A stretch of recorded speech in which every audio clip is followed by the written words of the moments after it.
Well, hello, everybody, and Happy New Year's. It is January 1st, 2026, officially kicking off the new year.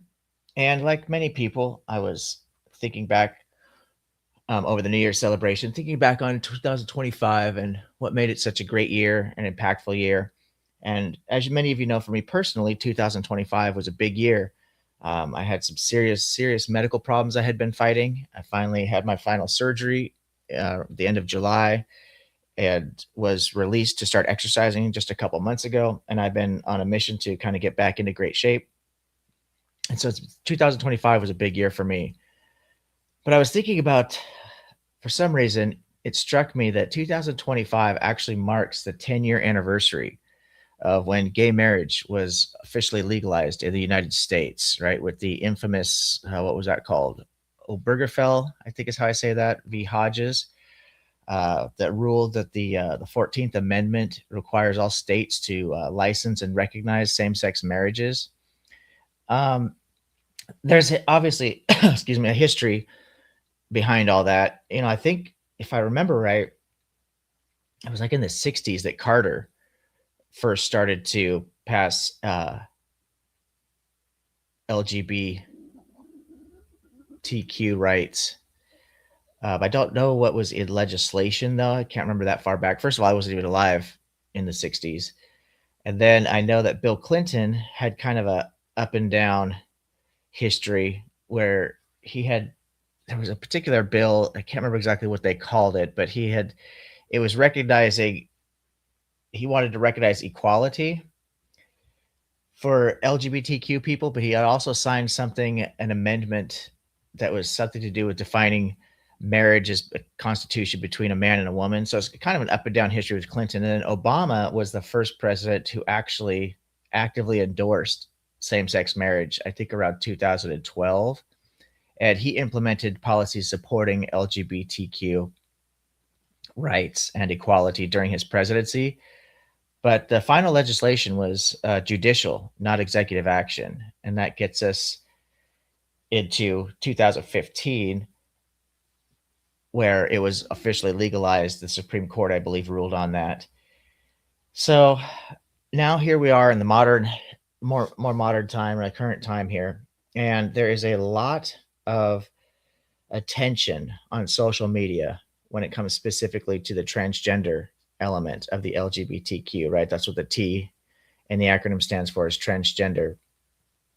Now, I actually have several family members and friends who are either gay or lesbian. I have one family member that identifies as a transsexual, and this, when I spoke to them, and just so you know, moving forward, that although they are a transsexual female, they prefer to be identified with the pronoun of he and him still. He's old school. Just to give you an idea, he fought in the Vietnam War, so he is much older than I am, and he was identifying as trans long before there was no social media. For one thing, there wasn't even internet back when he and I were having this conversation initially. So times have changed. I've asked him actually more recently if now that this is becoming more accepted, does he prefer to be called she, her? And he said no. He's always been, and I don't want to use his name for privacy, but he's always been identified, as his role in the family as a male. And so he's very proud of that role that he's filled as a male, even though he identifies as a transsexual female. So, but anyway, so just so you kind of get a little background on that. So it is very interesting that even within the transgender community, identity is ultimately up to every individual person, right? For myself personally, I don't care what people call me or how they, people want to use pronouns for me or don't use pronouns for me or whatever. I personally don't care, because I don't really care what people think about me to that much of a degree. However, there are people that this is very important to. And when I first, having remembered conversations I had with my family member about this and their view on this, and so long ago, and then seeing how this had started to become on social media when I first was exposed to this, maybe a couple of years ago, really, for me, that the trans rights were really being discussed, and it was a pretty volatile situation, or a topic, I should say. People on the far right versus people on the far left, and I really saw it as more of a political struggle than a social issue, because I live in a very progressive state. I'm in Oregon, as many of you know. Um, we've been very diverse when it comes to the LGBTQ community for many, many, many years around here. In fact, my wife and I, when we were dating many years ago, we had so many, I did in particular, so many friends that were gay or lesbian. When my wife and I were dating, we got to the bars, and our favorite bar to go to was actually a gay club. And it was three bars all connected. Underground, they had a tunnel that connected these three bars together. And one was, I guess, a straight club, and then one was a gay club, and then one was kind of a mixed, like a techno club. And it was so much fun to go there, because you buy your wrist pass or whatever, your pass at the door, and you could then go into whichever bar you wanted to, and then you go downstairs into the tunnels, and you could, access any of the other two bars, and we would just bounce around from bar to bar. And so it was so much fun. You just intermingled and mixed with such a diverse group of people. And that was, in fact, that's actually was my first exposure to gender neutral bathrooms, because in two of the bars, if I remember right, and this is a long time ago, I know for sure in the gay bar, they had gender neutral bathrooms. I think it was in two of the bars they did that, but I could be wrong about that. But at any rate, the whole bathroom issue, I don't know, I might discuss that a little bit in this video. But as far as that goes, gender neutral bathrooms, I might as well just do it now. Gender neutral bathrooms to me seems to be the best compromise between the people on the right and the people on the left. I think that as far as the bathroom issue goes, most people, I mean, the significant majority of people just want to use the toilet or the urinal, whatever. They're not in there to see what everybody else is doing, to ask people who they're sleeping with, to ask them if they're what their business in the bathroom is. That's just so ridiculous that people are making such a big issue about this, in my opinion. And this is from personal experience. I was very protective, and still am, of my wife's safety. Um, and I probably will always be that way. I'm not an advocate for violence, but the last fist fight that I got into was because somebody was actively disrespecting my wife and putting her in a situation that I felt was not fair, reasonable, or even safe for her. And I did something about it. So I'm very protective of my wife. And I had no problem with her going into these gender neutral bathrooms where guys, girls, everybody's just going in there together. So I don't see it as being a danger. Now, how that gets set up, I do think makes a difference. In these bars, or the gender neutral bathrooms, the way they would do it is there was no front door on the bathroom itself, right? There was a little half wall, a little short partition wall just inside the door. So when you're walking by in the hallway, if you happen to look in, you could see into the bathroom, but your vision was kind of blocked because this little partial wall there. So you're not just staring at out in the hallway, staring at people, peeing or pooping or whatever they're doing in the bathroom.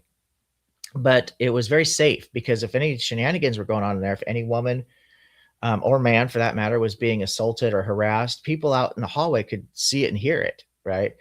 And then the stalls themselves had like normal, where they had the doors for they call it the stall, right, where the toilets are. So anybody who wanted to sit down or use a toilet in private, where the ladies wanted to sit down, they actually had a stall with a door on it. And then the urinals were over to one side. And it was very functional. It was very safe, because again, you didn't have that door on the front of the bathroom itself, separating the bathroom from the outside hallway. And my personal feeling is we should just make all bathrooms that way. I don't see the issue with why we can't do that. I do think for businesses, if they want to offer a single use, single occupant private bathroom that has a front door, the lock that people could go into if for some reason their privacy is a real concern to them. And I respect if there are people who do want to have privacy. I don't have an issue with that. As many of you know, I'm an independent centrist, because I tend to try to look at things from the middle position to try to find compromises between the left and the right. One of the biggest frustrations I have with this country is our political division that we have when it comes to people and their politics. They're just so divided between the left and the right. They cannot come to any compromises. It's us versus them. Everyone if you're on the left, then everybody on the right is fucking, what are they calling them, Nazis or whatever. And if you're on the right, everybody on the left is a communist or whatever. Some of these words people are throwing around, it's so ridiculous. Like, I get really frustrated with that as well. In fact, I'm going on kind of a tangent here, but fuck it, we'll start off 2026 with me on fire. So excuse me, as far as the goddamn, as far as all this name calling, these labeling, just as a quick side note, it is really foolish, in my opinion, when people are calling each other communists or socialists or Nazis or whatever, just because they don't agree with each other. Because the problem with that is that these words, if somebody calls somebody a Nazi or a transphobe or any kind of phobe or something like that, they should have some kind of a real meaning behind it, right? That label, that attack, that verbal attack should have carry some weight. And if you call somebody that, it should be something that causes them to stop and think about their behavior and think about the things that they're saying. But when you just call everybody who doesn't agree with you a Nazi or a communist or some kind of phobe or whatever it is, then, and this just keeps happening over and over and over again. It's like kind of like that cry wolf story, right? Eventually it loses its impact. And now I'm on social media, I see people on the far right, when they get called a transphobe, they take it as a compliment, and that's fucked up. We should not be. That's the exact opposite effect that I think the people on the left want to see, right? They want that word, that label, to hurt a little bit, to embarrass people, to shame people. And because it gets used so frivolously at people who, just because they disagree with somebody, they're not a Nazi necessarily. I mean, they don't appear to be a Nazi anyway to me. They certainly don't seem to have an irrational fear of trans people or something else, but you just keep calling these people these labels. And the same thing, it's not just people on the left are doing this. People on the right are doing the same thing. They call murder. That's another one. Like the people on the right don't support abortion on the far right. Right now, I personally do support a woman's right to choose, and it's very unfortunate that you know this has to be kind of a one or the other thing. Either the woman has a right to choose, or she doesn't get the right to an abortion, and that's a really tough dichotomy. But unfortunately, it is a true dichotomy that we're in there. And I think the woman's right to choose is the right side of that to be on, because we know for sure that the woman is a moral agent. She's living. She needs her freedom. She has a right to her freedom and well-being. And I don't think that a fetus is a moral agent. Personally, I don't. So that's how I draw the line there. But back to what I was saying about the label. So if the people on the right are calling everybody that wants an abortion a quote unquote murderer, well, Jesus Christ, that label should have a real serious meaning to it. If somebody called me a murderer, I should be like, oh my God, I would never want to murder, especially when you say, oh, you want to murder babies, or you do murder, whether you like it or not, you're willing to murder babies. That's a very powerful statement, right? Well, it isn't murder. It isn't murder by the legal definition, and I don't think it's legal. It's murder by the scientific understanding of what we consider to be a human being, right? So it's not murder. Calling people a murderer because they think they support abortion, a woman's right to choose what to do with her body, is made it to where now that just doesn't have so much impact, because it's not landing, because it's not based on reality, right? So when we start using these criticisms of the other side, and we start using them so irresponsibly, these labels, these verbal attacks, it has a very negative impact on us. It by losing the effect of what those words should do to people, right? If you start calling somebody a name that should make them embarrassed, and they start taking it as a compliment, obviously something's wrong there, right? So I do apologize about that little side tangent, but at any rate, so the bathroom thing, I think that the simplest thing to do, the best solution, that there's a compromise from the left and the right, is to make all bathrooms gender neutral. And again, when I say all bathrooms, I don't mean that businesses shouldn't have one or two private bathrooms. They could maybe have their baby changing tables. We do that here. I think most states, try to provide changing stations for babies, right? So you could have that in a single occupancy bathroom with a locking door. Mom and baby can feel safe, or dad and baby for that matter. You can go in there and feel like they have the privacy they need. And that would solve that problem to the best way, most civil way that we can, in my opinion.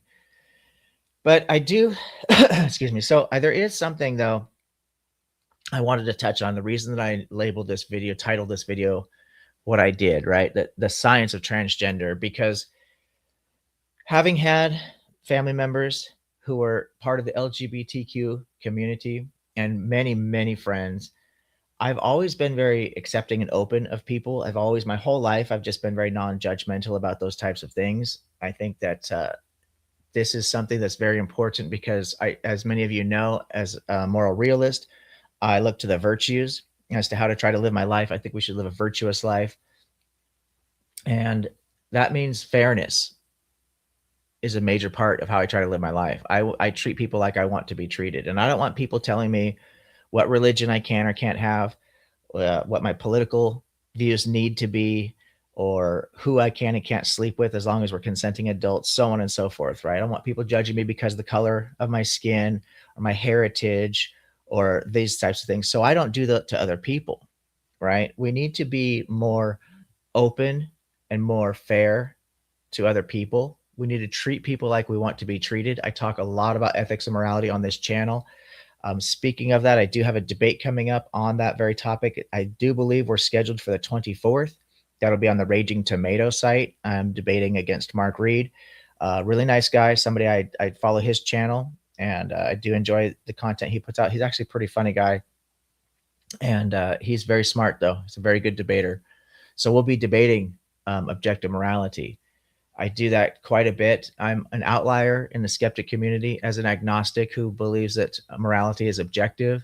Most agnostics and atheists who aren't educated in philosophy formally think that morality is subjective. And so I take a lot of heat in my own community, quote unquote community, from my fellow skeptics. Most people are pretty nice about it. I can have civil disagreements with most people.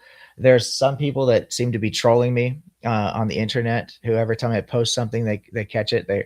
They like to attack me and call me all kinds of fun names and belittle me. But you know what? I don't take that too seriously. That's their right. As far as I'm concerned, they make themselves look like an asshole, and there's nothing I can do, to stop them. All I can do is just try to be polite and respectful to everybody. But the virtues are very important, and discrimination, right, is really sets me off. I do not have a lot of patience or tolerance for discrimination. I don't care what your religion is. I don't care what your politics are. I don't care what your heritage is. I don't care about your skin color. I don't care if you're a man or a woman, what your sexual, I think they call it identity, or orientation. I don't know what the politically correct way to put that is. I don't care who you sleep with as long as everybody's consenting adults, and I don't care how you identify. As far as I'm concerned, every human being is a moral agent. As an agent, we all set goals and take actions, and we need our freedom and well-being to accomplish any of our goals. And so that puts us all on an even playing field, right? And that's my position for the objective moral stance right there. It's really what it comes down to, is the fact that humanity is the thing that we all share in common. That's something that every single person uh, inherently shares, right? Metaphysically, we share this humanity. So because of that, that puts us all on the same starting point. Okay. And we all deserve the same rights. We all deserve to be treated the same way. So because of this personal approach to life, I have, when the pronoun thing started, when I first became exposed to it. Now I don't know how long this has actually been going on. I was not really into social media that much until I got sick. And I was really, really sick when my illness struck me about 2 years ago at this point. And I was just stuck. I was either in the hospital or I was stuck on my couch all day. I could not forget exercise, going to work, nothing. All I could do is just lay on my couch. I couldn't help around the house. I couldn't do anything. So I was on the internet all day, playing video games or whatever. And yeah, it was sucked. It sucked. I know some people be like, "Oh, you sat around and play video games all day. That sounds like a dream life, right?" No, no, it's not. You can only play so many video games before it no longer provides an escape from your pain, right? It loses its value very quickly. Um, and I was on social media a lot, and that's when I first really became exposed to a lot of the political divide that was happening over the transgender and the identity situation, the pronouns and stuff like that, because I really had no idea that all this was going on. I try to stay out of the news. As an independent centrist, there's nobody in America that represents my views. I'm it's like I'm really in the middle between the left and the right. There, if you put 10 issues out on the table, I could align with the left on 5 of them and the right on 5 of them. I'm really in the middle, and I try very hard to promote compromise. Right? That's why I started this YouTube channel. Actually, is because I want to provide a platform where we can discuss quote unquote divisive issues and share our disagreements with each other in a respectful manner, as well as being to celebrate diversity. Because I do believe, and I'm sure I've said this many times before, and I'll continue to say it, that diversity is extremely important to progress as far as we are concerned. We're a social animal, and what drives us is community, right? And cooperation. But that doesn't mean that we all should be coming from the same place, right? It's that diversity, different ideas is what actually helps science progress. Different ideas is what really fuels the arts, right? So culture, right? Fashion, anything, cuisine, you name it, right? Different ideas is what really helps us to make progress when we sort out these ideas and try to come to an idea, compromise. Okay, what really is going to move us forward?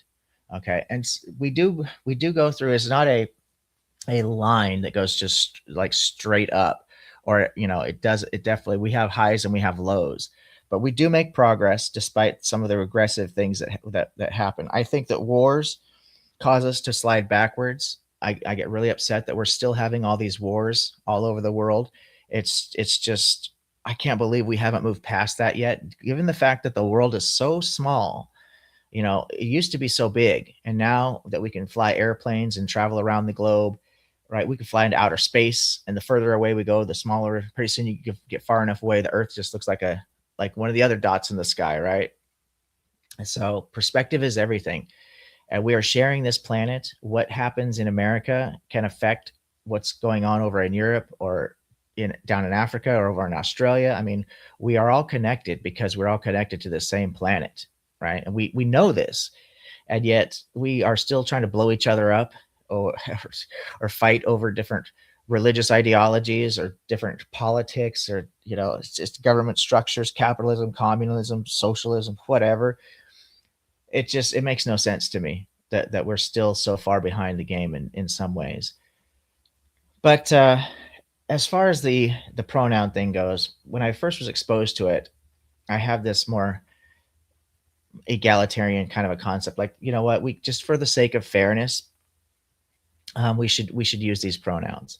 If people want to be called a he, him, a she, her, a they, them, or whatever the fucking pronouns are, I don't even know. Whatever people come up with, it's their right to identify however they want. It's their life, right? So out of respect and fairness, I got no problem using people's pronouns. But for me, it was about respect. It had nothing to do with science, or why people are actually identifying as the opposite sex, right? Or opposite gender, however you're supposed to say that. And one thing I guess I should say is, so when I talked to my transsexual family member many years ago, they believe in karma and reincarnation. Okay. And they told me when they were explaining this transsexual experience or lifestyle that they were living, or identity, or however you want to say that, they believe that their previous life was lived as a woman, and when they reincarnated, they still had some kind of, I don't know exactly, I can't just describe it as well as they could, but basically some kind of attachment to this previous life, whether it was memories or something in their soul or spirit or whatever's supposed to reincarnate. And so they basically were like a female living in this new male body, is how they had put it to me. Well, I don't believe in reincarnation, right? Or karma necessarily. I do think that there's a very interesting argument to be made for that. As far as religious beliefs go, I think that the Abrahamic concept of the heaven and hell afterlife literally makes no sense to me whatsoever. It's so illogical, especially when they try to attach it to a quote unquote loving God. It's like this just doesn't make sense. You can't you can't put people in a fiery furnace for quote unquote eternity and call yourself loving, fair, just, moral. That's the most immoral thing that you could possibly come up with. The most immoral scenario you could possibly create is to torture people for eternity. And then you cannot map that onto a loving God. It doesn't make any sense. On the flip side of that, heaven doesn't make any sense. It's very illogical. I talked a little bit about how playing video games all the time, it loses its luster very quickly when you're stuck on your couch and you can't get up and even go outside and enjoy the sunshine or anything. Can't exercise, can't go to work, can't feel useful, like you have any purpose or use in life. And so heaven is supposed to be this eternal paradise. Well, without struggle, without pain, right? You don't get the joy. Okay. And the idea, I've heard people say, well, you get your pain, you experience pain and struggle when you're here on earth. And then when you go to heaven, you know what it's like. You remember, right? What that pain is like. Therefore, your eternal paradise, you always remember the pain. But that doesn't map onto the actual concept of heaven, because your memories, you're in this heaven place. First of all, are you going to be remembering all your loved ones that weren't Christians or Muslims or whatever, whoever's supposed to get this eternal paradise? Are you ever going to think about them burning in hell while you're having this party up in heaven? Oh, no, your memories. Oh, no, you can't have your memories. So it becomes so contradictory, right? Are you so busy having a good time that you don't care that people you love very much, maybe your spouse or your children, are down in hell, suffering and burning and being tortured for eternity? Like, the whole concept, it just makes no sense. So if there was an afterlife of some kind, the reincarnation and the karma is the only sense of justice. You get what you deserve, good or bad, right? It's what it really boils down to. That to me is just. That's the epitome of justice, actually. And reincarnation gives you an opportunity to continue to improve. It's not just about continuing the experience. What I do believe that's part of life, and what the purpose of life is now is based on the experience, experiencing the good and the bad, making the world a better place for others, just for you being in it, things like this. And so reincarnation plays into that. So even though I don't believe it's true, I'm not convinced anyway, it definitely is more attractive than like the heaven and hell concept. So I don't know if I could say, if my transsexual family member believes they were reincarnated as a man, previously having lived as a woman, and there's still this kind of connection to a past life that's creating this what they call gender dysphoria, then maybe. I mean, I can't say either way. It doesn't, but either way, that's not a very scientific approach, right, to the situation. Well, I have been studying over this last few months more about the science behind the transgender and gender identity and sexual orientation, things of this nature. And I came across a video that really stood out to me. And I have a lot to learn about this, so I'm not here to lecture anybody about the actual science. I want you to really do your own investigation. But for the people who are discriminatory or dismissive of identity and the pronoun situation and transgender communities and stuff, because they think it's just a bunch of self-identifying things, which frankly, what makes a person, right? Isn't who we identify as a big part of who we actually are? I mean, I think that most quote unquote straight people would accept that their memories, their personal experiences, their quote unquote identity, their individual identity, is a huge part of what makes them who they actually are. And yet they are so dismissive of transgender people for identifying as a gender that doesn't match their sex, right? And you'll have to forgive me about the vernacular and the terminology, because I'm not really educated in this stuff and I don't really follow it socially enough to be really savvy with how I'm supposed to say this to be politically correct. So please, if you're watching this and you're in the transgender community and you see something that I say is not quite accurate or right, please leave a comment in this video. And frankly, anybody leave a comment in this video. If you have some pushback on the things I'm saying, I'm always willing to listen. I do prefer people be polite and respectful, understand that any mistakes I might make aren't intended to hurt anyone's feelings. It's coming from a place of ignorance. And if you could educate me, give me some kind of information, I'm more than willing to look at it. But at any rate, so I'm going to play this little clip here. It's about a 6.5, 7-minute clip. Robert Sapolsky, somebody who I actually study quite a bit because he talks a lot about free will. And I don't believe that we have free will. So I've been actually looking at a lot of his work, and it turns out he did a lecture on something that's going to be really relative to what we're talking about today. So I'm going to go ahead and pop this up. Give me 1 second here. Yeah, let's put him up on stage. There we go. And let's play this video here. Okay. In women, vastly smaller literature, far, far less studied. What has been showed so far are only 2 endpoints. One is the same deal with the 4th to 2nd finger ratio. On the average, gay women have the ratio more typical of straight men than straight women. The other thing that's been shown is the same autoacoustic reflex thingy going on there. Final realm of neurobiology, rather than issues of gay versus straight, what is the neurobiology of transsexuality? And that used to be considered to be purely a domain of psychopathology. If being gay used to be a certifiable psychiatric disorder up until the early 1970s, the American Psychiatric Association, in their textbook, the Diagnostic Statistical Manual, you could be psychiatrically certified as ill. A psychiatric disorder was being homosexual or lesbian. And then in what had to have been one of the more all-time blowout committee meetings ever, they decided that, no, actually, it's not a psychiatric disorder. And overnight, about 40 million Americans were cured of a psychiatric disease. The notion of transsexuality as a psychiatric disorder has had much, much longer shelf life. What's the neurobiology of that? To date, there have been a handful of studies, and they show essentially the same thing. Really, really interesting. Another region of the brain that shows a sex difference in its average size. Don't even worry about the name of this. It's called the bed nucleus of the striae terminalis. It's where the amygdala begins to send its projection into the hypothalamus.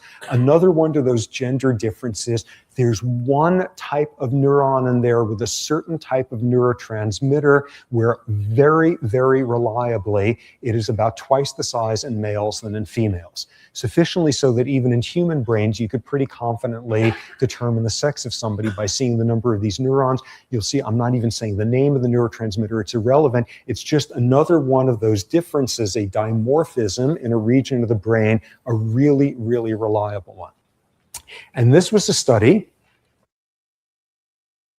So this is fascinating already, and I am going to, after this video plays, they did link this study to this video, so I'm going to show you that. Now, we'll just be going over the abstract, and there have different sources that you can follow along with that if you want. And I will be linking this video to the description so that if you guys want to check that out for yourselves, you can.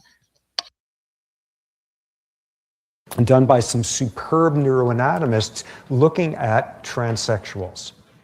And what they showed was very interesting, which was very, very reliably and a very powerful effect. What you would see in their large sample size of transsexuals' brains postmortem was people would have this part of the brain the size not of their sex that they were born with, but rather of the sex they insisted they always actually were. Okay, that is key. That is key right there. So there is real science, testable, repeatable, and observable. Okay, so this is not just some kind of a preference, the trans identity. Okay, this is not some kind of a personal lifestyle choice or something like that. Like I often hear it phrased as. There's actual science behind this. And I think it's really important that we recognize this. If we're going to be science deniers, okay, because it doesn't match our religious beliefs or our political beliefs, then we're in some really ignorant territory. We're literally on flat earth level territory there, okay? Wow. Immediate questions one must ask. Okay, well, maybe this is due to the fact that when people change gender, transsexual procedures, there's a whole lot of hormones involved, and maybe that's doing something to this part of the brain. Critical control that they had was this was looking both at transsexuals who had made gender changes and those who went to their deathbed saying, this is not the sex that I am, I got the wrong body, but never made the change. It wasn't a function of having actually gone through the transition and the endocrine manipulations with it. Another control they had, which was looking at men who would get a certain type of testicular cancer where they would have to be treated with certain feminizing hormones. In other words, very similar to some of the endocrine treatments of male to female transgendered individuals, and post-mortem, you didn't see the changes there. It has nothing to do with the hormones. It had to do with the person insisting from day one that they got the wrong body. And Okay, so this is really, really impactful to me personally because I do follow the science where the science leads. So now we're not in territory of just recognizing pronouns, right? We're not just in the territory of equality for legal rights because people have a right to identify how they want to. We're literally backing this up with science right now. And again, I am gonna show you the scientific study that he's referencing, and as soon as this plays out. this was a landmark study, fabulously well done and controlled, and replicated once since then, showing that what transsexualism used to be thought of is that people who think that they're a different gender than they actually are. What this study suggests is what transsexualism is about is people who got the wrong gendered body. And Okay, people who got the wrong gendered body. That is fascinating. Let me pull this down here for 1 second and try to pull up the actual study. Bear with me here while I do this. I'm still trying to figure out a lot of this technology here, but let me see if I can find the study itself. Here it is right here.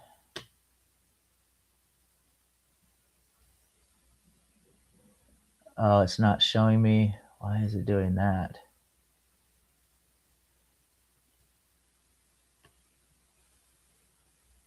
Oh, it's not gonna let me. Boy, that's a bummer. Okay. I don't know. I'm gonna try and it pulled it up in the same window. Let me see if I can do this here. Bear with me.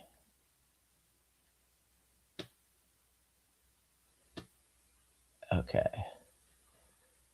Here we go. Let me see. Okay. Oh, I think I'm figuring this out here. I'm so sorry. Just give me 1 second here. Let me see if I can actually accept all cookies. Subject optional. Okay. Yes. So let's see. Can I share this? Can I add this?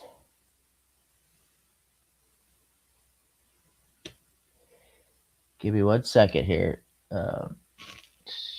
Stop screen image file. No, that's not what I want.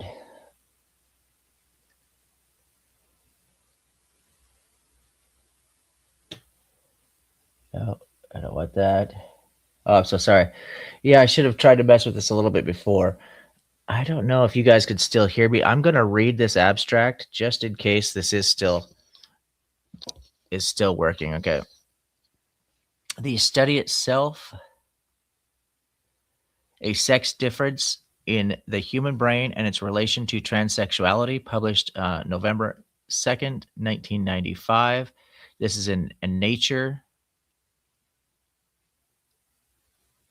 Transsexuals have the strong feeling, often from childhood onwards, of having been born the wrong sex. The possible psychogeny or biological etiology of transsexuality has been the subject of debate for many years. Here we show that the volume of the central subdivision of the bed nucleus of the stria terminalis, BSTC, a brain area that is essential for sexual behavior, is larger in men than in women. A female-sized BSTC was found in male to female transsexuals.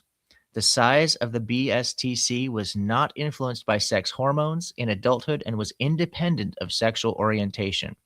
Our study is the first to show a female brain structure in genetically male transsexuals and supports the hypothesis that gender identity develops as a result of an interaction between the developing brain and sex hormones. Okay, so let me bring this back up here to, oh boy, I hope this doesn't totally screw me if I hit this button. Oh, perfect. Okay, so,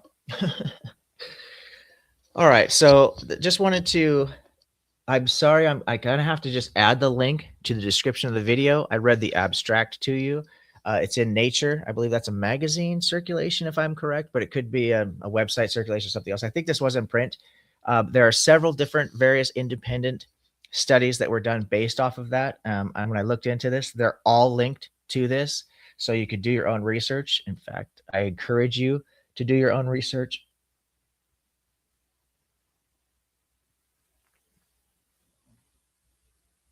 I'm hitting too many buttons here. I encourage you to do your own research, but this is a perfect example of what happens when you don't do your own homework, right? You listen to what your political buddies or your religious buddies or whatever your neighbor is telling you. It sounds good to you, and so you just jump into that bandwagon, right? Now, I did a short some time ago I've only been doing this for a few weeks. So when I first started my YouTube channel a few weeks ago, one of the first shorts that I did was talking about collective ignorance, and it is a real problem. It's the death of critical thinking. All right. If everybody that you're surrounding yourself with agrees with you or vice versa, you're in a very dangerous place. You need to step away from the group, examine critically your own ideas, this group idea or this group think, and say, are we on the same page? Or are these people leading me to a place I don't want to go? Right. I especially encourage people to do this when they have strong political or religious beliefs. If you have strong political beliefs or you have strong religious beliefs, you're probably aligning yourself with a very dogmatic view, which means that you believe your view is incontrovertible. Okay. That's what dogmatism is. If you believe you have absolute truth about anything at all, I don't care what it is, the thing you're most confident about. If you believe it's absolutely true, then you have a dogmatic view, period. By definition, you are a dogmatic person and you are engaging in dogmatism. Okay. By definition, I personally believe that, as counterintuitive as it sounds, that we cannot be truly certain of anything. And that means anything. That's my personal belief. I believe that we should always accept that we could be wrong about whatever it is we believe. The strongest thing that you have aligned yourself with, whatever you're identifying as, whether you're identifying in a political position, a religious position, a social position, right? Then you need to step back for a minute, take a few deep breaths, say, you know what, I could be wrong. I feel like I'm right, but I could be wrong. And then actually do something about that. Look at what the opposite side is saying and truly open your mind and allow the information to flow through from both sides, because we have very little control. We don't have free will. We do have active decision making, though. So that I'll be doing a video on free will in the near future, especially since I've now introduced you to Robert Sapolsky. He's a really brilliant, I believe neuroscience is really one of the things he studies, but he's a lecturer at a university, a professor, I guess I should say. So he talks a lot about this, but he's been on many, many YouTube channels, and he's a really smart guy. There's other people who have talked about free will as well that I'll get into, but we do have a limited amount of control of our choices. Okay, it's not a completely deterministic world that we live in, but we have to say what got us to the point that we're at right now. Right, our environment is what controls so much of our decision making processes. And so you have to be willing to, and the environment includes information. What information are we being subjected to? And what information are we subjecting ourselves to, or are we closing ourselves off to?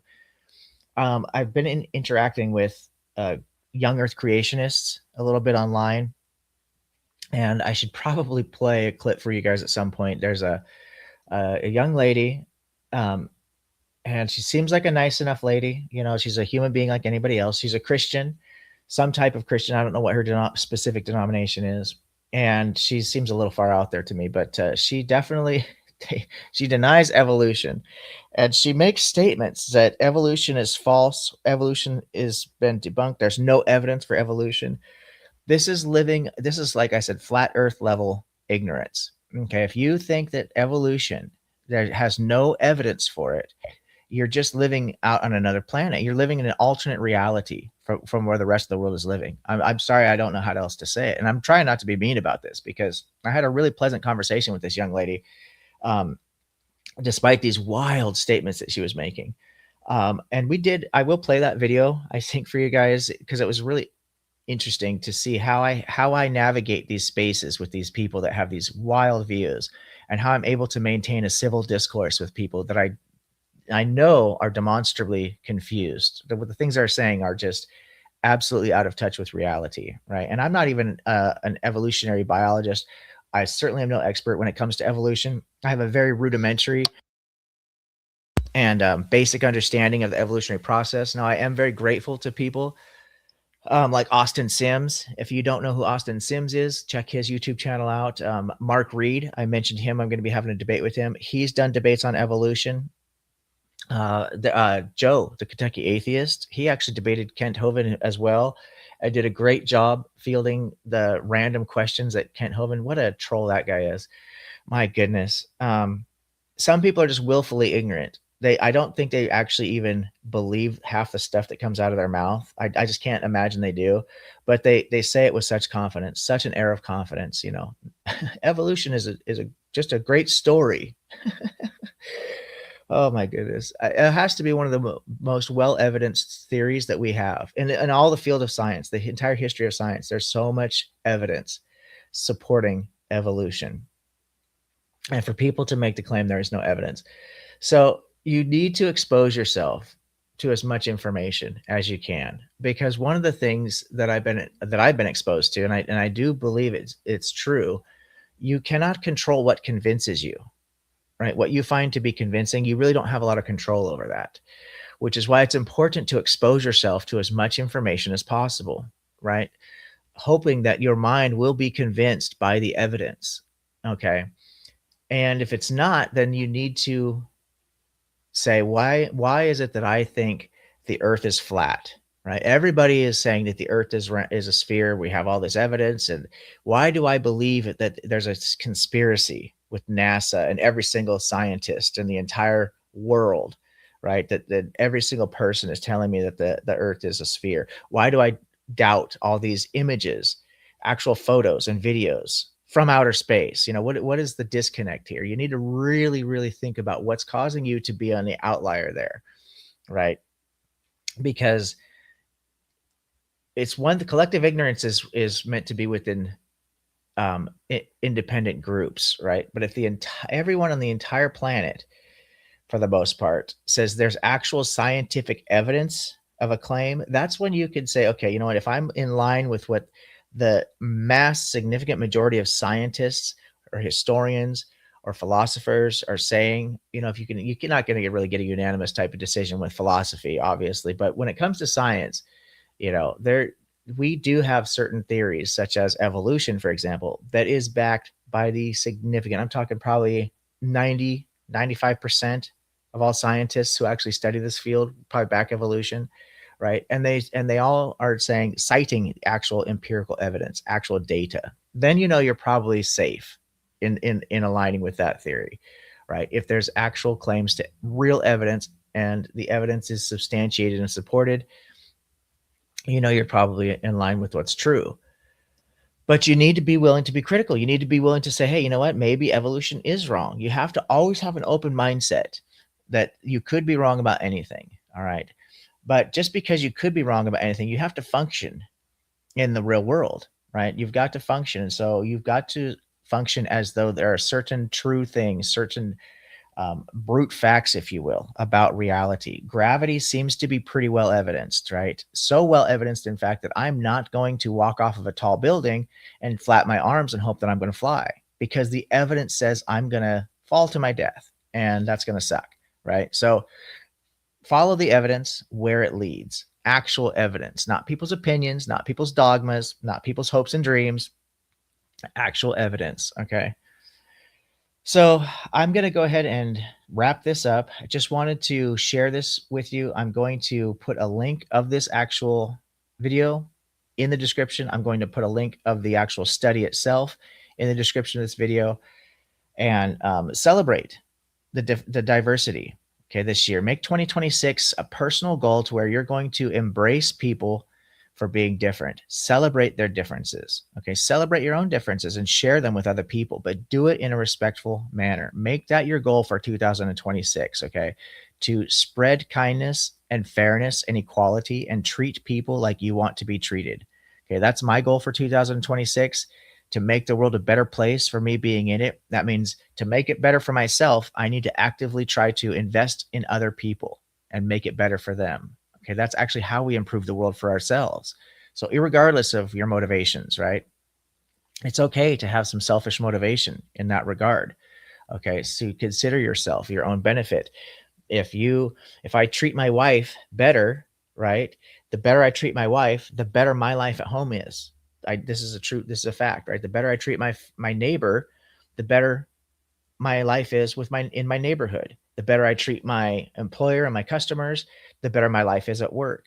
Okay, so this you can do for all selfish purposes. Egoism, right? Ayn Rand talks about that. In fact, speaking of Ayn Rand, I had a great conversation with a gentleman, Dan. Gosh, I don't want to say the wrong. I believe it's Mr. Norton, but I could be wrong about the last name. I believe it's a PhD scholar, Dan Norton, but forgive me if I got the wrong last name. I know his first name is Dan because we share the same first name. But I look forward to having him on my channel. He speaks a lot about Ayn Rand, and egoism is one of her philosophical models. So I definitely want to get more into that. So whatever your motivation is, make the world a better place for yourself by making it better for other people. Fine. Fuck it. I don't care what your motivation is. If you're altruistic and you just want to invest in other people, okay, but you have to remember, if you don't take care of yourself first, you're not going to be in a position to take care of other people. Okay, so I recommend looking into, and we'll do more videos about egoism and Ayn Rand because it's a fascinating philosophical model. And I think with that, be kind to others, be kind to yourself, and take care of the planet. All right, happy New Year's.